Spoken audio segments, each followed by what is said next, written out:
It's like lightning striking twice in the exact same spot. Sometimes you stumble upon one of those life events that nudges you to go so far back in time, to go back home. It took me back to the city where I grew up, to meet with an old friend. It was a bit frightening because I was thinking, where are we getting this from? Same thing. They had the pictures of it and everything. 2 infants, same town, same hospital, same nursery. So 3:25 in the morning, and you beat me by an hour and 5 minutes. New Year's Day, 1956, Ball Hospital. Stereotypical window onto the nursery and all the cribs there and people saying hello. In the middle of that baby boom, 2 boys.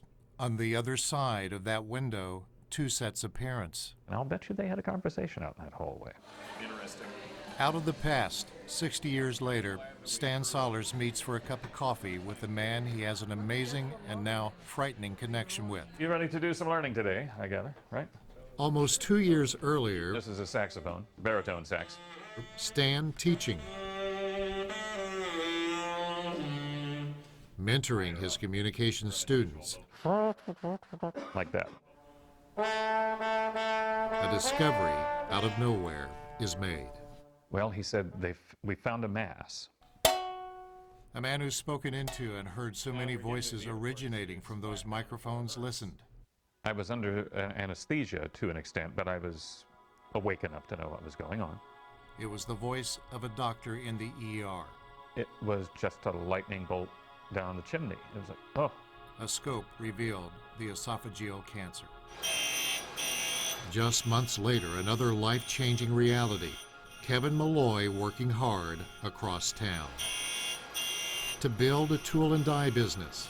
It was pretty clear from the looks on their faces when they're talking to you and their mannerisms that they knew what it was. 2 men, their wives, and their families. 1 diagnosis, esophageal cancer. It kills up to 16,000 Americans every year, most of them men, many in their late 50s. I was a little down in the dumps about it. Nobody deserves this disease. The stats cannot explain, though, the mystery of how 2 infants born an hour apart within feet of each other I didn't smoke or drink or do anything of that sort. would learn of their diagnosis in such close proximity. Strange coincidence, especially at the same time in life. Where are we getting this from? The cancer rate here in Delaware County, the Muncie area, is high. Indeed, Muncie, Indiana was highly industrialized in the mid-1950s, but the question of what if still has no answer for either man. Yeah, pretty well equipped for a small shop. They had never met, despite living in the same region for 6 decades. The mass was discovered. Biopsies were taken. My brother heard on the radio where Stan was doing the segment, The final report was malignant in capital letters. and me and my wife sat down and listened to it. It's not a pretty sight. My wife later on looked at your Facebook page and got down to the bottom January 1st, and she's like, look at this.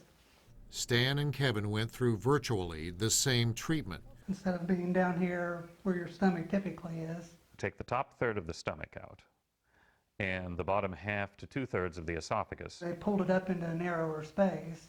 That's the difficulty in eating, it limits your food intake.